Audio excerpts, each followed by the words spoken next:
Malaysia যেতে না পারা সেই ১৭,০০০ কর্মীকে দ্রুত টাকা ফেরত দিতে রিক্রুটিং এজেন্সিকে নতুন নির্দেশনা দিলেন প্রবাসী কল্যাণ ও বৈদেশিক কর্মসংস্থান মন্ত্রণালয়ের উপদেষ্টা অধ্যাপক ডক্টর আসিফ নজরুল। যারা এখনও টাকা পাননি সেই কর্মীদেরকে পাওনা বুঝিয়ে দিতে রিক্রুটিং এজেন্সি মালিকদেরকে সময় নির্ধারণ করে দিয়েছেন প্রবাসী কল্যাণ উপদেষ্টা। বুধবার বিকেলে প্রবাসী কল্যাণ ভবনে মালয়েশিয়ার অনুমোদিত রিক্রুটিং এজেন্সির মালিক ও বাইরা নেতাদের নিয়ে জরুরি বৈঠক করেন উপদেষ্টা doctor Asif Nazrul. Recruiting agency মালিকদের সঙ্গে প্রায় ঘণ্টাখানেক বৈঠক করেন উপদেষ্টা। তবে বৈঠকের সিদ্ধান্ত সম্পর্কে আনুষ্ঠানিকভাবে কিছুই জানানো হয়নি।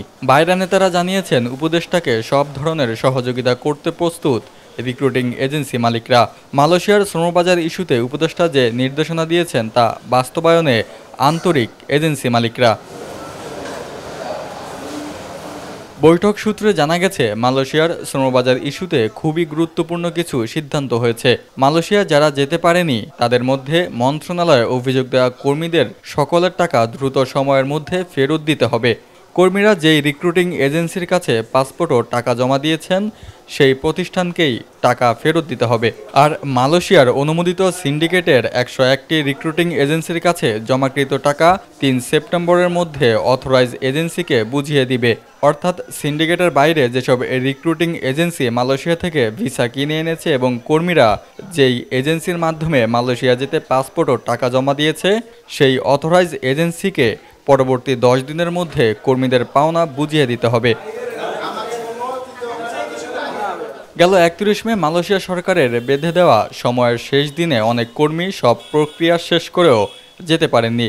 এ নিয়ে তদন্ত শেষে মন্ত্রণালয় থেকে অনুমোদিত ১০১টি রিক্রুটিং এজেন্সিকে টাকা ফেরত দিতে নির্দেশনা দেওয়া হয়েছিল। কর্মীদের অভিযোগ, টাকা পেতে তাদের ভোগান্তি পোহাতে হচ্ছে, আবার অনেককে জমা দেওয়া টাকার চেয়ে কম দিয়ে বিদায় করা হয়েছে বলেও অভিযোগ রয়েছে।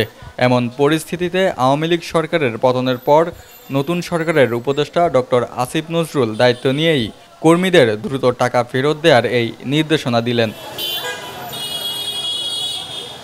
রাকিব হাওলাদার, প্রবাস বার্তা, ঢাকা।